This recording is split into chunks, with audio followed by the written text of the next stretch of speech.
I'm J.M. Hirsch, food editor for the Associated Press, and we are at the 10th anniversary South Beach Wine and Food Festival. We are talking about the politics of healthy eating, and joining me is the man who wants to revolutionize how we all eat, Jamie Oliver. Thank you so much for coming with me. Good to see you.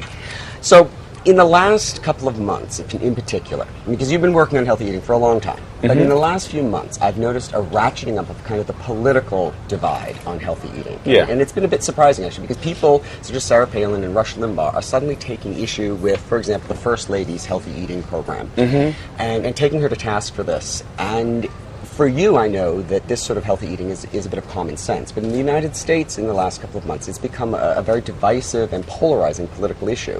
I'm wondering what you think is going on behind that. I think we're in a time in American health and healthcare where it's a dark moment. It's a dark moment, really dark moment. And, Mrs. Obama's got a clear head, clear vision.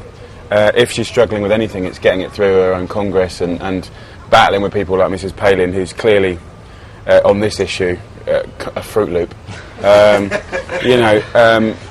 it's true, because at the moment, to put it in perspective, 0.8% of people die from homicide, gun crime.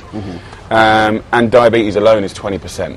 You start throwing in heart disease, strokes, cancers, and we're looking at well over 50%. This country, my country, can't afford the prediction of the next 20, 30 years of healthcare.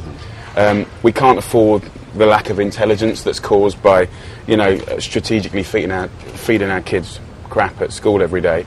And it's sort of, for me, I'm so clear about what needs to be achieved in the next 3 years, here and at home. I mean, when your kid goes to school at 4, for 180 days of the year, until the age of 18, and often, certainly in California, when they're having 2 meals a day, that meal alone will change their habits, their open-mindedness, their relationship with food with their future kids, and their weight and their health.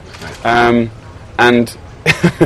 so I think, it's lovely to talk about choice and free choice. But at the same time, there's many laws in this country, not even around food, which are about stopping choice. And there's a very, very fine line now between what we allow our kids to be exposed to and child abuse.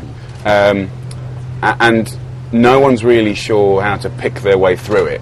What I mean by that is, I speak to lots of paediatricians, lots of dentists, lots of doctors, lots of head teachers, thousands of children.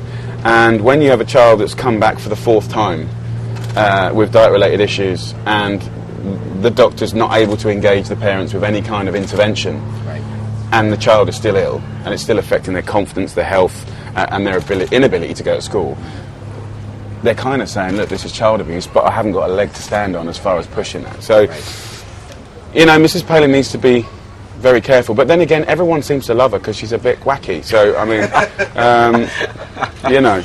Well, what's interesting is she has very successfully cast this as a free choice issue. And Rush Limbaugh is very successfully casting it as an elitism issue, that people are foodies versus the rest of America. No, this is a civil rights issue. This is the first, look, I've been in LA for 2 months, and everyone's like, why you come to LA? It's one of the most healthy parts of the world. Look, I've been in areas, districts in LA where there's 80% childhood obesity. And when you meet that, and you see that, and you spend time with that, and you meet their families, and you see their performance in school, and their opportunities outside of school, and their ability to impact the world and themselves in a positive way, it's very, very serious. This is not about choice. This actually is about a nanny state. And, governments all around the world fight about not wanting to be a nanny state. Well, I'm afraid children need to be nannied. They need to be looked after. They need to be cared for. I'm working in many areas. I'm working in the home. I'm working in the fast food industry. I've been running a drive-through for the last 2 months. Can you believe it? It's like I've been playing with the devil, But the school is the one place where it's become very clear to me in 8 years that the adults have made bad choices for 40 years. End of story. And they tell a great story. And there's lots of excuses. But all of the most amazing moments of the last 7 years, and especially the last 2 months and the last 2 years in the States, all of the most inspiring, clear, inspirational moments have come from kids, words from their mouth. And it's getting to a point now in the States where, I did a class the other day called Meet Your Future, where I brought in 15 people who had diet-related diseases. And I sat them in front, and they were in the place of my students that I was teaching in my school in LA.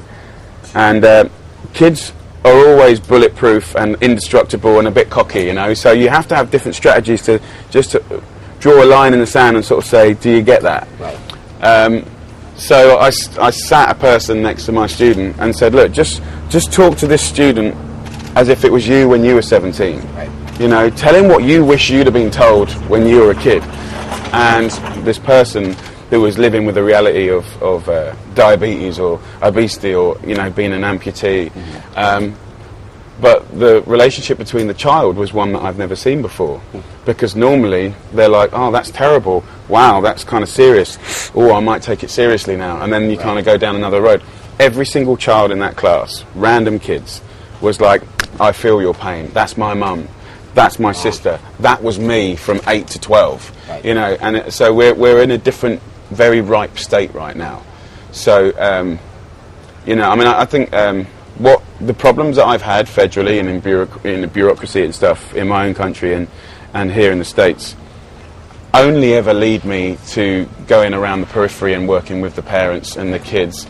And to be honest, that's the much more important, interesting area anyway. You get a sense of what's really going on. Well, thank you so much. Pleasure.